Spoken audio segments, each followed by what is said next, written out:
All right, thanks. And Priscilla, we're going to have everybody put their video off just so that they can focus on the mayor. And then once she's kind of done talking, then we'll have people go ahead and show their video and they'll be able to ask questions. You can begin now, Amy. Okay, great. Thank you. All right, so it's 12 o'clock. We'll just wait a minute or two, maybe a minute, to let people grab the sandwich and their drink for the lunch and learn. But as people come in, we'll just have them mute. And if you have any questions at all, like you've been thinking about this and you're like, I can't wait to ask Mayor Smith about this, feel free to use the chat feature until while we're talking and now, and then we'll either get to your questions right away or we'll wait until afterwards. It's not too late to invite friends to join. And then we're live streaming this on YouTube, which will also save it for those folks that can't take a lunch break.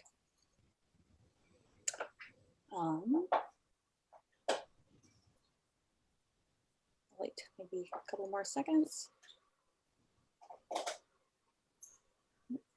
Okay. Yes. Heidi's coming in. Welcome, Heidi.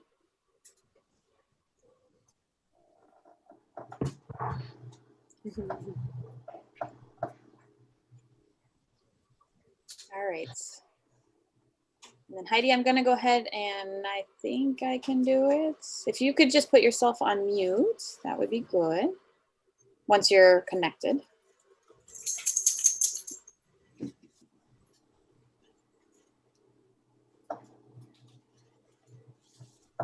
Right. I'm going to say it's 12:02. Let's go ahead and get started so that we can be respectful of folks' lunch break. My name's Amy, and I have the awesome pleasure of having Mayor Jenna Smith join us today. She is the mayor of Marquette, Michigan. So Sault Ste. Marie's sister city in the middle of the UP. And I just want to kind of back up and talk about why we're doing the Lunch and Learn.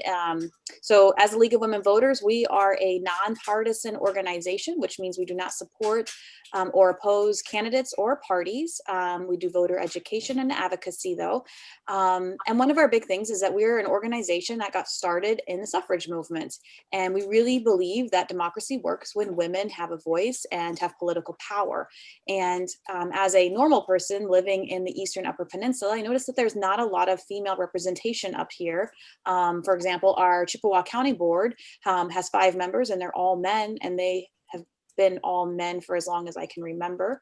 The League, we recently did a directory of all of the townships in Chippewa County, and we only found a few women that serve on any capacity at the township level. So between the city, the township, and the county, there's not a lot of women serving in leadership roles. So we, like I said, we really believe in the strength of women and to lead our democracy. And so we're really excited to have Mayor Smith come and talk to us about her interest, how she got involved, and how she leads the city. So without further ado, let's just go ahead and kick it off. And an icebreaker question, I suppose I would say. So Mayor Smith, how did you get involved in politics? What age were you and what inspired you to jump in? Sure, absolutely. Hi, everyone. Thanks for joining us today. As Amy mentioned, I am Jenna Smith, mayor of Marquette. And I would say it was back in 2016 that I started to get involved. I didn't necessarily like what was happening in the state and national political scene. So I started meeting with a group of young people in Marquette. It was a bunch of young women, actually, to figure out ways that we could make an impact. And we decided the best thing we could do was to focus on our local community, whether that meant joining a YMCA board or joining a committee or the school board or whatever that might be. At that point in time, I had been serving on the Housing Commission for 2 years. And so I was on a kind of like a board of the city. And then in 2017, when Sarah Kembenzi's seat was vacated because she became a House of Representatives member, I applied for the vacancy for the appointment and I was awarded the position. I really didn't think I would be appointed. I thought, well, this is something I'm interested in. And to be honest, that group of young ladies, we had a Facebook group, and I put it out there for other women to consider applying, and no one was interested. And I thought, I just sat with it for a while, and I thought, I can't expect other women to do this if I'm not willing to do it myself. And that's really kind of what, like, I'm like, this is why women don't do it, right? It's hard, it's scary, it's more work, especially young women who might have families or other jobs or spouses and families. And but I thought, well, I'm going to put my name in, and I did get appointed. That was back in 2017. I've been on the commission for about 3.5 years now, and I will say I've been the mayor. This is 1.5 years. I've been the mayor. I was a commissioner for 2 years prior, and I do still get imposter syndrome. I have to say that, you know, and I think it's important to just be open and honest about it. There are times you sit in a room and you think, gosh, should I really be in this position? Should I really be here? Am I qualified? And I find that when you sit in the room and you learn, it's not necessarily what you know, it's how you treat people, how you communicate with them, how you communicate with commissioners, with the staff, with the public, how you approach learning about a new topic, being willing to put in the time to read, being willing to listen to complaints and get back to people quickly, and use all of that information to fuel discussion and change, and not just, you know, rest on your own opinions and ideas. So, you know, that's kind of an intro, but I'm sure we'll get a little bit more into the detail here. And I'm sure I could take it any number of directions. So I really look forward. I have to say there's a lot I could work with there. So I guess, well, since now we know that you were commissioner for 2 years and mayor for 1.5 years, what was that jump like? Did it feel different, or was it harder? Did you feel like you have more responsibility becoming the mayor? Yes, absolutely. There is more responsibility. So the mayor role, at least in the city of Marquette, and it's different in different cities. So I feel like I need to say that too. So let me just back up. There are different styles of government. Ours is set up that we have a 7-person commission board facilitated by the mayor, who is the lead, the charge of the commission, who supervises a city manager, who is kind of like the city manager is kind of like the CEO or the chief executive of the city. They make a lot of administrative decisions. They obviously get things approved by the commission, run things by the commission. But you know, in our case, it's Mike Angeli is our city manager, and he runs the day-to-day operations. In some other cities, maybe a big city like Chicago or Detroit, the mayor is the full-time paid position. So the position I'm in is kind of like if you think of a nonprofit board, it's kind of like the board chairperson, and it's the figurehead of the city as well. But you know, I'm not day to day at City Hall managing things. I am managing the legislative branch of the city. So just to be clear about that, I'm not 100% sure how things are set up over on the East End. My guess is it's quite similar. I think that it is to what I have set up here. But so essentially, being a commissioner is kind of like a part-time job, and being a mayor is like a commissioner plus. It is more work, more responsibility, and with that, obviously, comes additional, you know, talking to the media, talking with constituents, talking with businesses, that kind of a thing. But how was that jump? I knew it would be more, but I also didn't really know 100% what being a mayor entailed. So I've, in some ways, have been learning as I go. And in other ways, I have redesigned how I want things to go. So it's been interesting. Yeah. Do you think that I mean, looking hindsight, do you think there would have been any resources or anything to support like your understanding before you decided to become the mayor or run for mayor? Yeah, since I've become the mayor, I would say the biggest resource has been the Michigan Municipal League, or MML.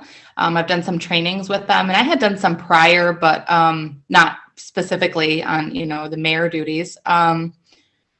That's probably the biggest thing. And then I think talking with other mayors, and obviously I've talked with our prior mayors as well, but those would be, you know, the biggest pieces. I think it would have helped to have almost like a mentor, and I don't feel like I had that, but you know. Yeah, that's Going- why it's so good to help like talk about this now, and then women can start mentoring one another. So yeah, that's great. So when you so you had to run for mayor and you had to win the election. So what was campaigning like? Well, so in our city, the mayor is selected by the the 7-person commission. So the normal election happens and folks are voted on to the 7-person commission for 3-year terms. But then every single year in the fall, the 7-person commission board picks who the mayor and who the mayor pro tem are. So the public in our community does not actually pick the mayor, the commission does. Other communities have it different. So it just depends on how your charter reads. Oh, wow. Okay. That's interesting. So do you have to build alliances then with the commissioners, or is there a lot of work behind the scenes that the public wouldn't know about? Yeah. And it's not like it's, behind the scenes to be like sneaky, but it's just a lot of conversations about priorities and goals and what you would do as the mayor and why you think that, that you should have a shot at it, and trying to make sure that you have enough votes before that day. And you kind of have to wait to see who actually gets elected. So it all happens in a matter of a week time between the Tuesday election and the next Monday is usually the commission meeting. So I think I'm most interested about this whole, because I teach politics. And so part of politics is about building alliances. And not all boards work super well with one another. So I'm guessing, does your board work really well? Everybody gets along, so there was an easy decision, or was there, some real convincing that had to go on in that week time? Well, it starts a lot sooner than that, right? You kind of know who you think is likely to get elected. So the conversations happen months in advance. If this happens, this is how I'm going to vote. If this happens, this is how I'm going to vote. And then you have to gauge how much you trust each other and that whole bit as well. But, I think regardless of who the mayor is, our commission works extremely well together. All of our commissioners are very professional and able to get the work done. And to be honest, 95% of what we vote on, it's 7-0. It's unanimous votes, because the majority of city business is not really controversial. It's once in a while when we get an issue like recreational marijuana facilities, or some of our trails activity and how much the city should financially support nonprofit trails, and some of those things that can split the commission a little, but most of the time we get along really well. And I think in the last few years, the vote for mayor and mayor pro tem has not been as unanimous, but it still has been a majority of the commission that has supported the decisions that have been made. And once the decisions are made, the whole commission gets behind that vote.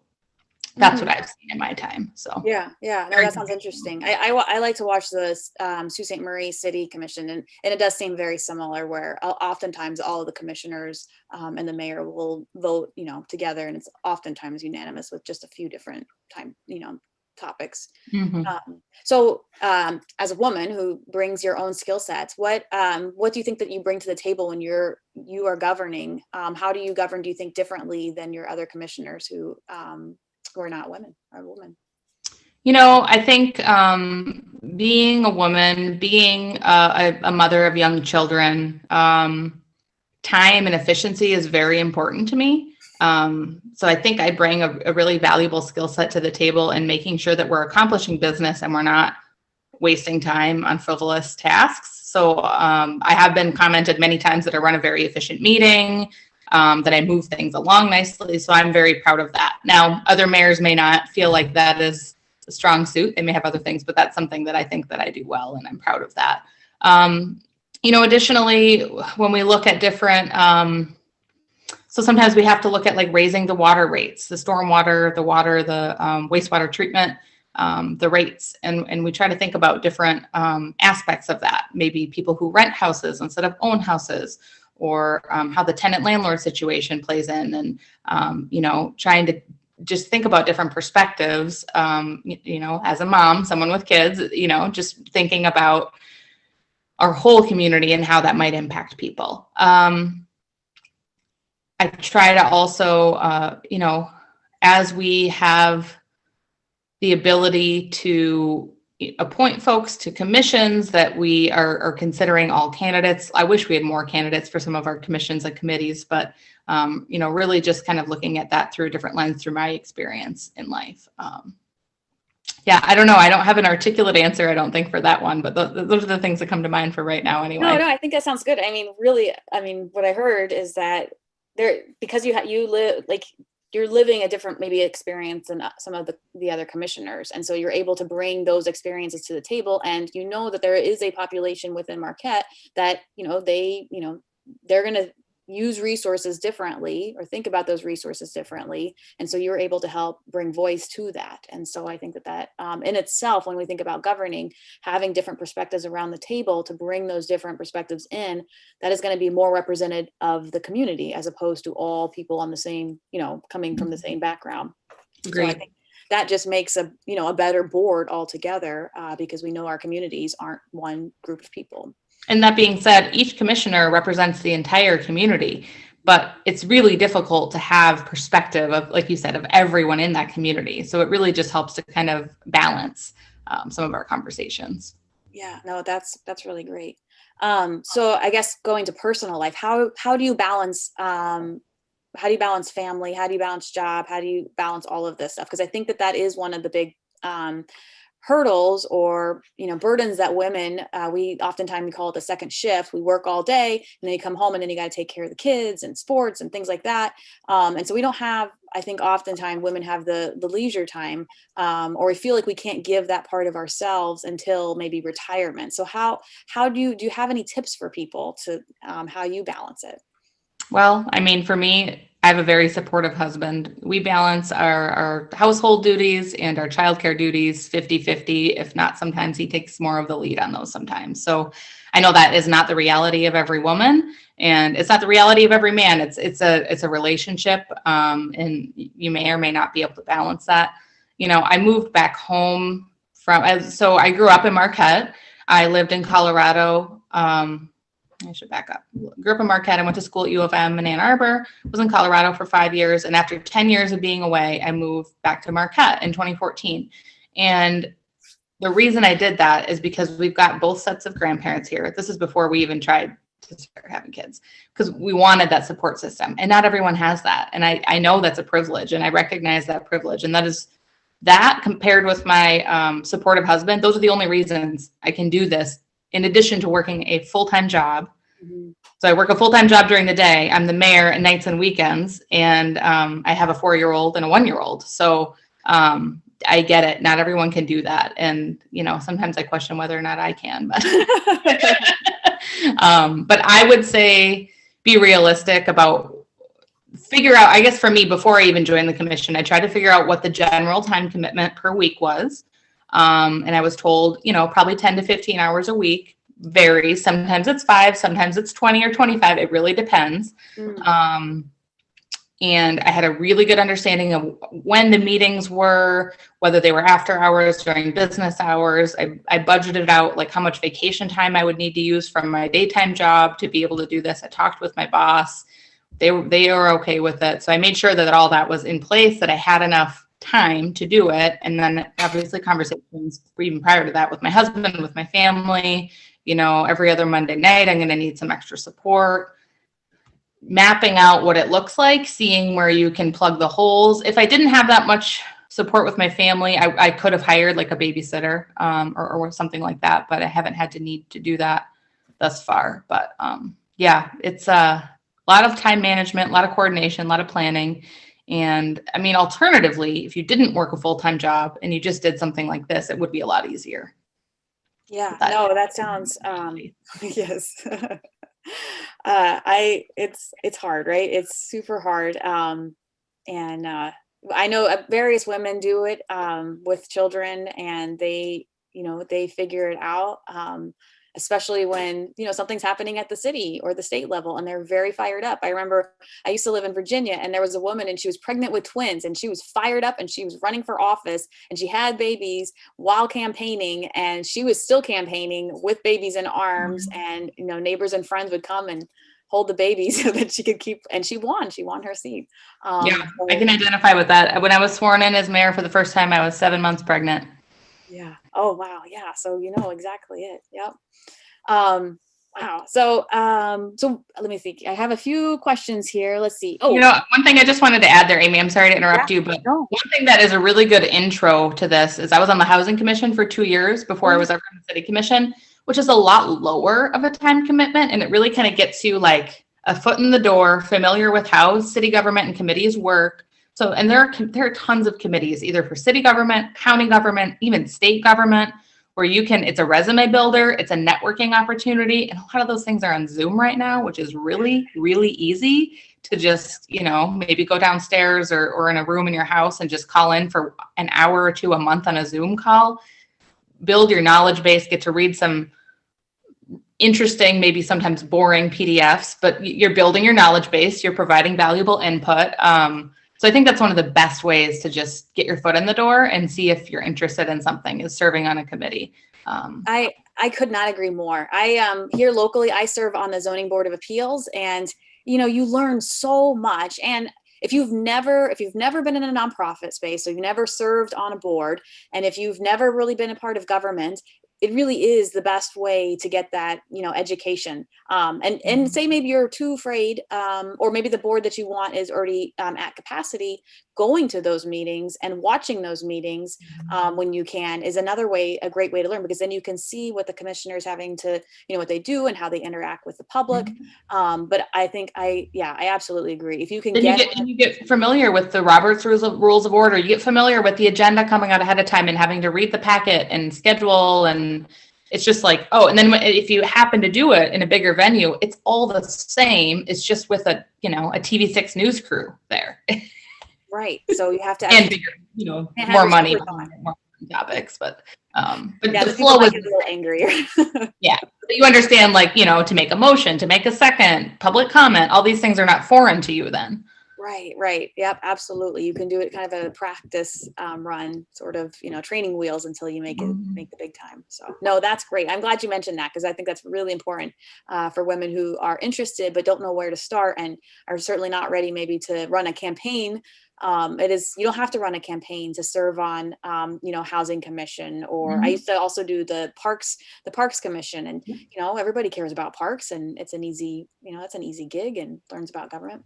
And they're also a really good, if and when you run for office, you've got that experience. It's with city government that you can, I'm really knowledgeable about the housing in this community, or I'm really knowledgeable about the parks in this community. And voters love that, seriously, because they don't want someone who just has never, typically they don't want someone who doesn't have any involvement with city government. They want someone who cares, has proven they care, willing to do the time, maybe without all of the glory. I've seen that play out time and time again. Yep. No, I think that's great. And also it probably shows that you're not in it to disrupt, right? You're not necessarily there to do this for yourself or anything like that. You're like, I've been this, I've worked at it. I understand what it takes. I'm ready to move to the next level. So yeah. And I feel like I just want to say one other thing on this, Amy. I at least my personal opinion with politics, and our board is a nonpartisan board, so it doesn't matter what party. I feel like there are two kinds of people who run for office. I feel like there are public servants who want to do what they do to make an impact in their community. And I feel like that's the majority of people. But I also feel like there are people who are in it for the ego, right? Mm-hmm. They want to see their face on TV. They want to, be in the news. They want that next best thing. And I'm always a little bit leery about the motivations. So when you see a track record of public service, where you're going to serve on the Zoning Board of Appeals board for 6 years before you even consider a seat, it just says a lot about a person's character. And that doesn't mean that you have to do that to run for office, but I think it bodes well with a lot of voters, in my experience. No, I think that's great. I think that is a good tip to share with folks, is that sign up for those boards. And oftentimes they're looking for people. They sometimes are hurting, and if they don't have a quorum, they can't get business done. And so, so for everybody here and who will watch this later, I hope that you'll look at your city and county and the state and see where there's a need, fill a need. Absolutely. Thanks for letting me get off track a little bit there. No, that was great. I think that I should have asked you to talk about that earlier. And I had mentioned before we got on, there was something that we were talking about. I was like, oh, don't forget to share that. Do you remember what it was? Shoot, I should have written myself a little sticky note. Okay, here's one. And I think that this one is sometimes hard for us, especially I mean, it's hard for me. I wear my my heart on a sleeve, so maybe there's others like me, but how do you take criticism from the public? So especially when we know that, you know, like you as mayor, you are out there and you also have your family there. And sometimes people will say things that hurt. I know Facebook and Twitter and whatnot can be quite vicious. So how do you take criticism and keep moving forward and, you know, be happy and wanting to continue this job? So I will say when folks criticize, I try to put myself in their shoes. I try to empathize. I try to let them know, any input I can give, let them know what next steps are, and that I'll get back to them. If someone reaches out directly to me, whether that's an email, a phone call, a text message, a Facebook message, I always try to respond. If there is chatter happening on Facebook that has nothing to do with me, and they mention me or they mention the commission, I have my own personal policy that I do not get involved in those conversations. So I've just drawn really clear boundaries for myself. If someone is concerned enough about something, they need to respond to me directly. Or if I see it becoming an issue, I may make a broad statement to the public at either a commission meeting or in a post, but I will not get involved in the back and forth. And I know everyone has seen it on Facebook of this, that, and the other thing, because I have never seen that go well. I've never seen a positive situation come out of some of that chatter. So I know I feel like I'm ranting here, but No, I think it's good. It's always good for us to remember. And it's probably very distracting. Like once you find you get stuck into that rabbit hole, you know, 4 hours later, you are like, what just happened? And I see it happen with my fellow commissioners and people in other political positions all the time. And I've never seen it go well, but I guess I could argue with folks on that. But I will say, I have a psychology degree, so that helps a little bit. When people bring criticism to me, I try to think about where they're coming from, and I try to ask questions to get where they're coming from. And I feel like if I can do a good enough job listening to what they're saying and pulling the information out of them, I think most times, not always, but most times I can get to the root of the problem and try to find a solution. A solution might be, I hear your concerns. This is why, unfortunately, I can't fix what you're asking me to fix, but I've heard you, and I can keep it in mind as we move forward if there's something that I can do, and I'll let you know. That it might be that, and I don't love saying that, but I mean, if someone wants their street repaved this year, and their street is not slated to be repaved for 5 years based on the fact that other streets are in worse condition, and the pipes underneath other streets are in worse condition, and that's just how we have to do things. I've heard what they've said. I can empathize with them. I get it. You want a new street. I'll let you know if something changes, but for now, this is what it is. But I try to listen. I try to get back to them. I haven't had too many situations where folks have attacked my character. I'm sure that can be difficult. I've seen some other commissioners experience that. But I think part of that is having really firm boundaries about what you're willing to put out there, and not getting involved in some of the petty things or some things that have nothing to do with city government. So I've seen fellow commissioners post statements on any number of issues that has nothing to do with city government, and that seems to be what gets them in trouble sometimes. For example, maybe our Redmond mascot name, or some issues happening at the state level with budget, or Whitmer's restrictions on COVID. And not all these are city commissioners. Some of them are people in other positions, but I've just seen those things can blow up. And it's just I think really firm boundaries help. Understanding that when people kind of criticize or reach out or have a hard time, it's not necessarily about you, it's about them. And you need to find a way to help them hear what the solutions and problems are, and move forward. Yeah. Sometimes we are able to fix their issue or their concern. Just depends. Right. Maybe a fee getting charged that really shouldn't have been, and we waive it, but we have to go through this. Yeah. Oh yeah. So do you think I definitely hear you with the boundaries. Like you need to have boundaries. So do you think, mind you, the time that you've served is we've always been online and more accessible. But I mean, do you find that it's harder maybe to turn it off? Because you mentioned that you work all day and then you have to be mayor at night and mayor on the weekends. And so it doesn't really leave a lot of time for family time or your time. And so because of Facebook and Twitter and others, it's just like, do you feel like you're always on and you can never take a break, or or just being very firm in those boundaries, you are able to take breaks? And I'm able to take breaks, but there have been periods of time when I didn't feel like I could. I think when COVID onset and there was so much uncertainty in our community and in every community, I didn't feel like I could take a break because there was so much new information coming in that I felt like I needed to be a leader in our community and help calm down our community. So I did daily videos and I really was trying to update everyone, and went over really well, but it was stressful. But that is not the norm. I mean, I think we all know that back, March, April, May last year was so uncertain. I think I've done a good job setting up boundaries. Like on my own personal Facebook, I only have 200 friends. I don't post things on my Facebook. I don't go into the groups and try to see what trouble is brewing. I go on there and check like my mom groups, see what cool outdoor activities fellow moms are doing. So, I think it's just all how you manage your time, and it can be difficult, but I feel like I'm managing it well right now. no, that sounds good. I think those are all good, good bits of wisdom to pass on. Manage your time, have firm boundaries. I think that probably keeps you sane and still loving the job. So that's what we want from people who are serving in that role.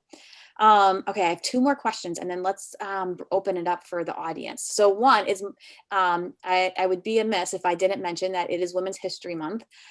So who is someone that maybe, since you are leading your community, who do you look up to maybe for inspiration, maybe when it's kind of getting tough, like during COVID?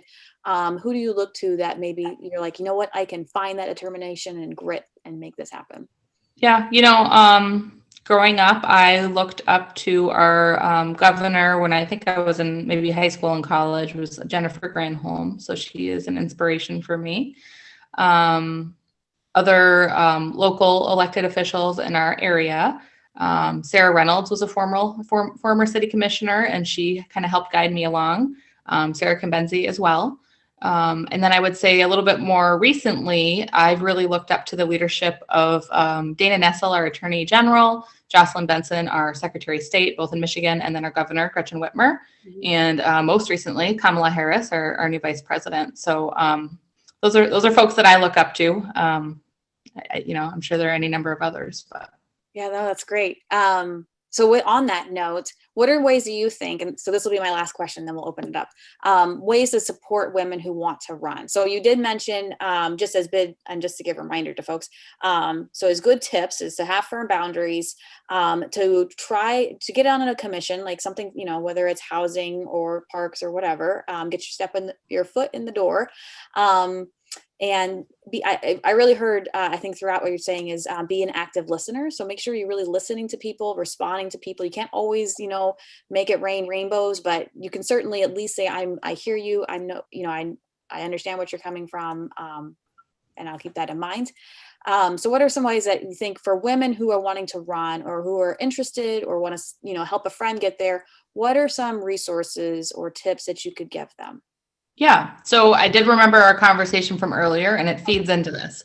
So I would say one thing is to kind of do some goal setting for yourself. Figure out what you're good at, what you like doing. And there are any number of resources online that I don't have one handy, but I can look one up after and send it to you, where it helps you map out your, short-term goals, long-term goals, what you like doing, what you would do in your free time if maybe you didn't have the constraints of having to have a job, right?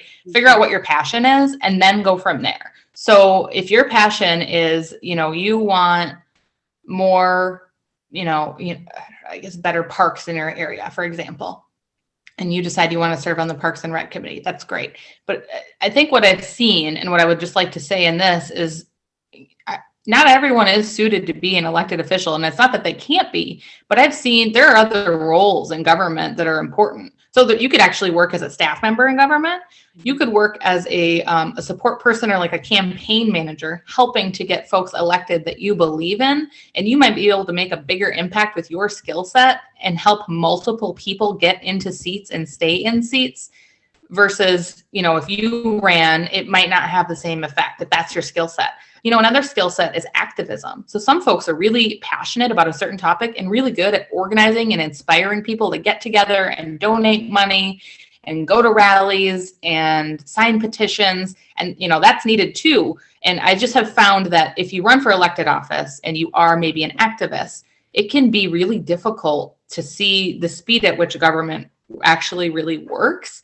And the fact that a lot of public comment is needed and public review before any decisions that are, different or big can be made. And it can be difficult for people who don't have the expectations going in, knowing what that's going to be. So I think maybe doing some research, understanding, okay, I want to be on maybe the local library board. What does that entail? Look at some of their minutes, look at their website. If they have recorded meetings, just watch a meeting. Is this something I want to do? Do I like books? I know it sounds like do it because it's something that you care about, not necessarily just because it looks good or it sounds good. So that's one thing. And then as far as resources, there's the Michigan Municipal League, which is great to kind of get some additional information. Your local clerks, your city clerk or your county clerk's office are a great source of information for the paperwork you need, the kind of account you need to put the money in to run for election. But the biggest thing for me was other local elected officials in my area, and finding from them what worked for them for running a campaign. How many signs did you need? When did you put them out?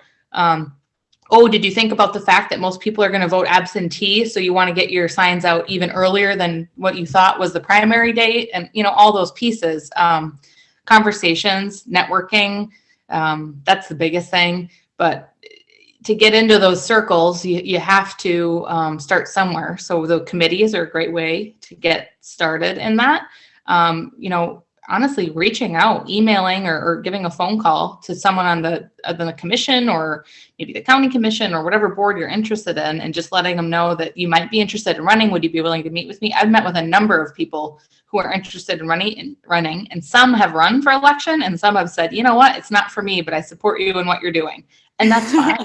Yeah. But I'd rather meet with them and have a conversation than have them run for election and have a difficult experience because it wasn't something they were all in on. So again, I think start local, build the muscle, talk to people, network, get information. I know there are organizations out there that help women, run, and I follow a few of them, but I don't remember what they're called right now. And honestly, they're so broad that I don't think they help me at a local level. I was going to say, I think a lot of those are more for the state and national level. Yeah. They have good tips. Sometimes they make you think about things differently. So some of those newsletters that I get in my email inbox are kind of nice, but at the end of the day, that's not what helped me run. It was really people in my local community. Yeah, no, absolutely. I'll just give a little plug because I think League is really good for that.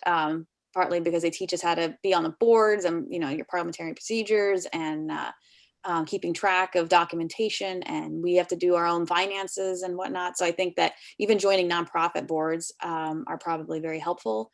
Recently for the League, since we're doing this whole Women Lead series, I found a bunch of information on the clerk's website, just as you mentioned, and the Secretary of State.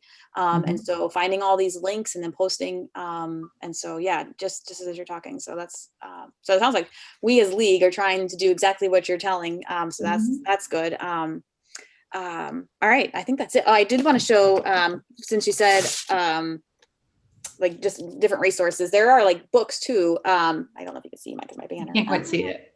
Nope, you cannot see it. Oh, nope, there we go. No, maybe in front of you. Yeah, it goes away. So this one's called Represent, and there's many. I ever since I think Hillary Clinton had run for office, more and more stuff has come out trying to support women. And so I think if, people wanted to go to the local bookstore, you could probably find even books to help you, especially with the goal setting. I really think that's probably good for people to think about is where do you want to be in, 1 year, 5 year, and 10 years, and your issue. Like oftentimes we run for office because there's an issue that we really care about. We want some movement, whether it's, whether it is your street or your park.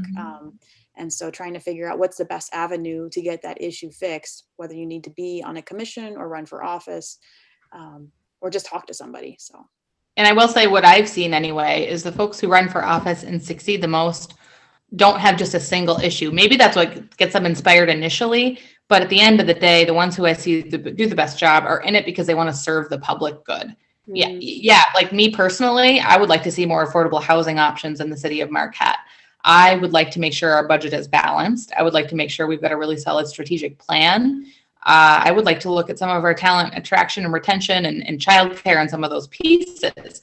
But if one of those things doesn't happen or is thrown out by the commission, I'm not going to give up. I mean, there's enough other things I care about that it's not a single issue. And I've seen this on other local boards where someone runs on a single issue and that is the only thing they campaign on. And it's really difficult for folks to get behind them. So I hear you. And yeah, that is oftentimes the thing that gets us interested, but making sure you understand the broader scope as well. But yeah, I mean, if you're interested in parks and you join the Parks and Rec Board, well, that's perfect.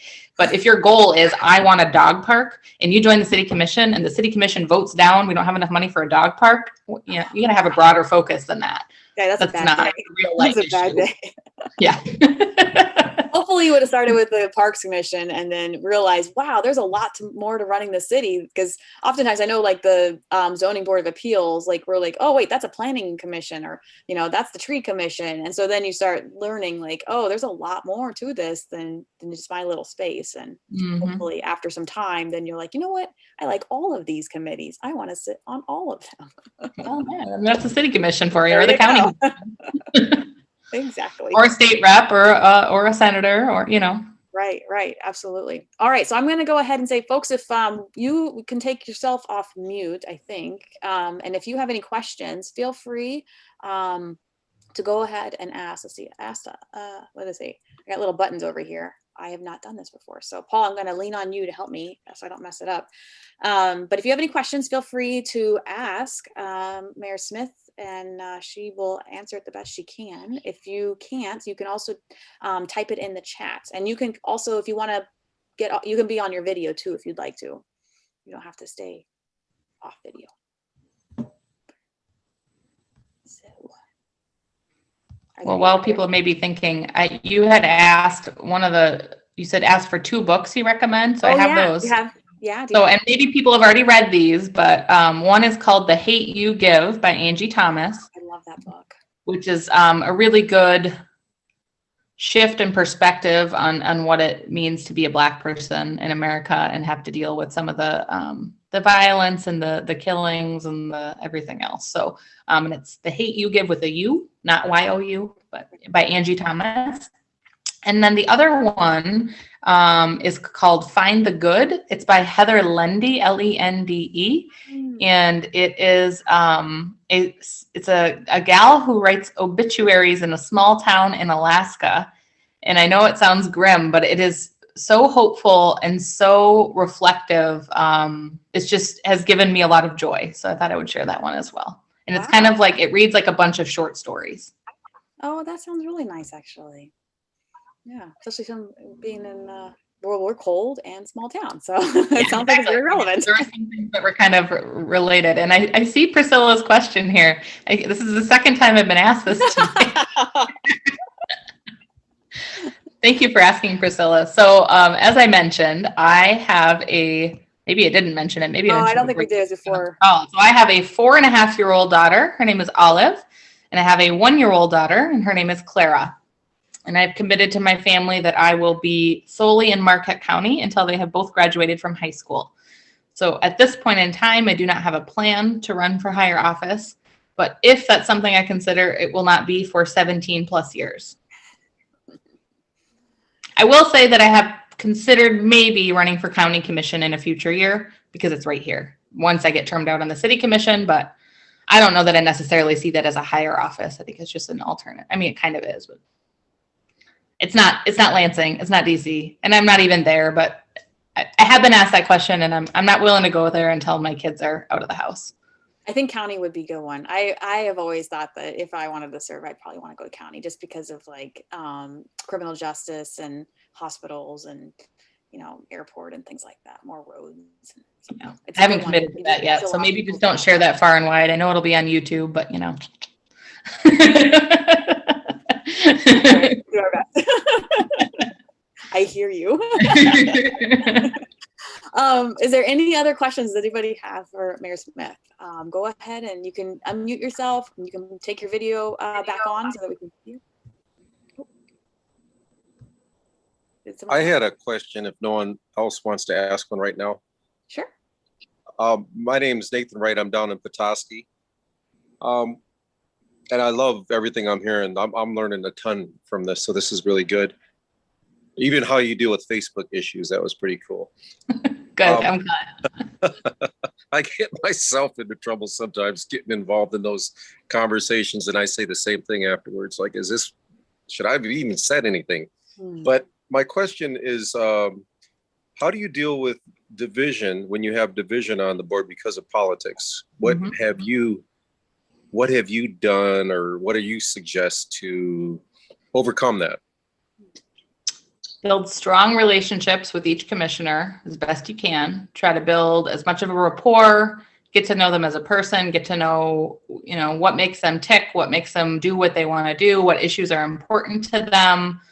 And then navigate the difficult conversations carefully. I don't know that I could teach someone how to do that.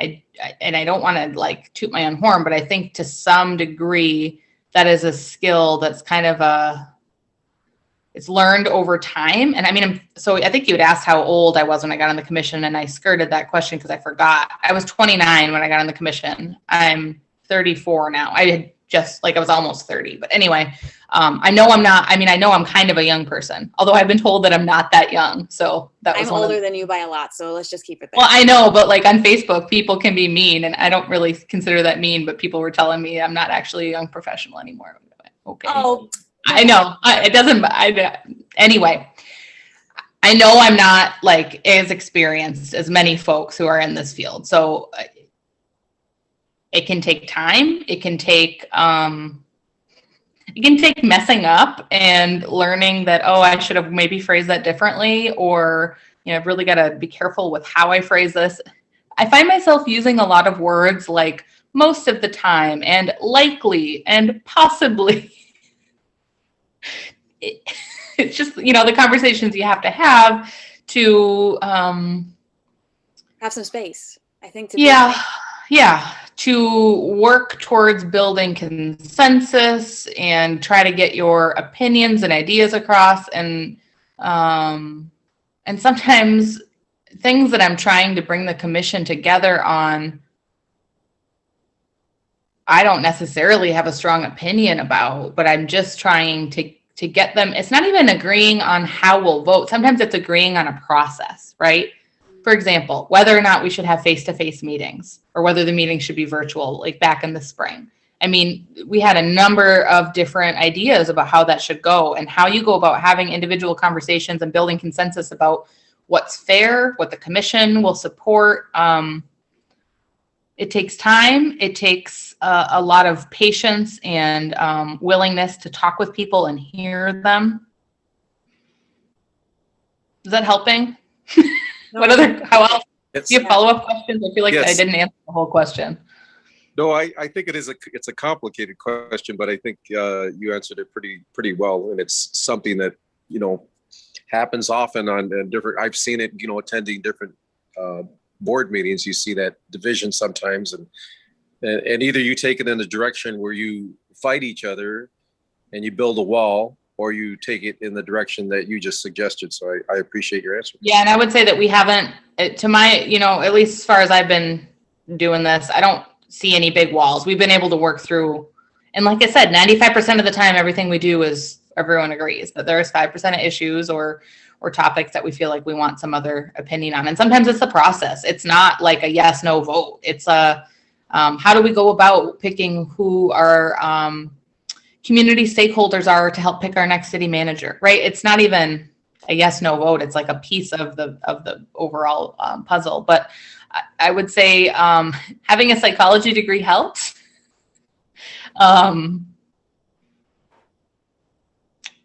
Being willing to listen,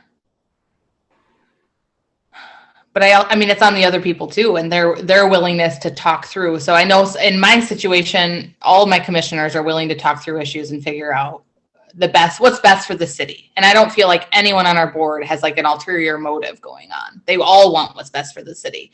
But I have seen other boards and other situations where that may not be the case, where they, they're really hung up. So that could be really difficult based on who you're working with. But I think one of the best things that you could do as a mayor, as a facilitator, as a board chair is anytime even one person brings up something that they are having an issue with, figure out why, have conversations to the best of your ability, get it fixed so that everyone knows if they're going to have an issue that you're going to hear their concern and deal with it fairly. I think that's one of the most important things. It's like, I don't only hear concerns from a certain group of the commission. I try to make sure that someone brings an issue, even if I don't think it's an actual issue, I'm being transparent in the fact that like, I'm actually looking into it. I appreciate your concern. Yeah, I don't know. I feel like I'm just babbling here, but no, that's good. I think it's hard. I think and really, when you think about it, it translates not just to even political positions, but I mean, even your job, right? Like, I'm sure folks here have had some experience even working, you work in a job and sometimes everybody you work with, you come to loggerheads and we got to talk through it and listen to one another so that we can move ahead. And nonprofit space is certainly like that. Absolutely. And I should share too that my full-time job, I'm the human resources manager for Marquette area public schools. You're perfect for this then. So HR is a lot of that. Yes. Oh, wow. For sure. Thank you very much for your responses. I appreciate it very much. Yeah, thanks for joining. I appreciate the questions. Yeah. Is there any other questions? Otherwise, I'm gonna let Mayor Smith go and respect everybody's time. So one more question. Does anybody have anything?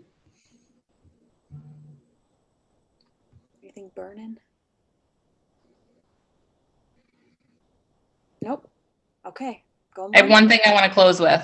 Yes, of course. So if you do find yourself on a committee, on a board, as a member of the public, in public comment, don't be afraid to ask questions. That's one thing I would say is if you have a question, I would bet money that someone else in the room has that same question or something very similar that they may be too afraid to ask. So that's one thing, like I try to just be humble and ask the dumb question, and you'd be surprised how many people are like, oh, I was going to ask that too, but I felt like we should know that already. It's so common. So be a little bit humble, ask the questions. And also I think something that can really help is use plain language to get your ideas across. Like, you don't have to use flowery, big language. The fact that you're willing and able to communicate to the general public as to what's going on in regular, everyday words goes a really long way. So, just because you hear senators and congressmen and congresswomen talking a certain way, that doesn't mean that to be, a township council member, that you've got to talk that way. So those are just things that I try to tell people too. It's like, it's not like you have to like train and go to, there's like a club that like focuses on speeches. I am not an eloquent speaker, and I'm okay with that. Other people are, and that's great, but that's not a goal of mine. I'm not going to spend a lot of time trying to be the most put together person on screen. People can take it or leave it. I'm good with that. And actually, I think that as we're closing too, I think that's a good thing for all of us to remember, is to be authentic. Like, bring your true self to the table, because that's what people want. They want, a community leader who actually comes from the community, who is genuine and has their interests in mind. And so that's what I'm hearing, is that you are your true self, and that's what we should be when we are considering serving in office. And that's, I think, what is the most refreshing to see people in office. So I think, folks who are on this call or watch it later, go for it. Awesome. Okay. I think that's it. Let's see here. Someone got lots of thank yous. So thank you. So from the League of Voters of Eastern Upper Peninsula, we just, our hearts go out to you. Thank you so much for taking this time to talk with folks here and inspiring them. I hope that people here and people who get to watch this later will think about running or think about applying and joining a board that maybe you've never considered was even an option. And there's lots of them. I know in Sault Ste. Marie City, for instance, there are several openings. So it's a great time to get involved. I would like to think that this is kind of like building the bench. So for those folks that, you know, maybe in 5 years, you might be a city commissioner or the mayor, but you got to start somewhere. And so joining organizations and joining a commission is a great way to do that. Absolutely. Thank you for all the work you do. I really appreciate the League of Women Voters and the work that they do. Well, there's this awesome Marquette League. I know that. So sometimes they mentor us. So absolutely. Yeah, super cool. And if you would have told me 5 years ago that I would be the mayor today, I would not have believed you. So we'll end on that note. That is actually a really good note. You never know what will happen. You just put your foot forward and there you go. Keep on moving. So, all right. Well, thank you so much. And if anybody has any questions about the league or about how to share this content at all, just feel free to email us. We're at lwveup@gmail.com. And again, thank you so much, Mayor Smith. We really appreciate this. And thank you for your service to Marquette and the UP, really. Yeah. Thank you, Amy. Really appreciate it. Thank you, everyone. All right. Bye, everybody. Bye.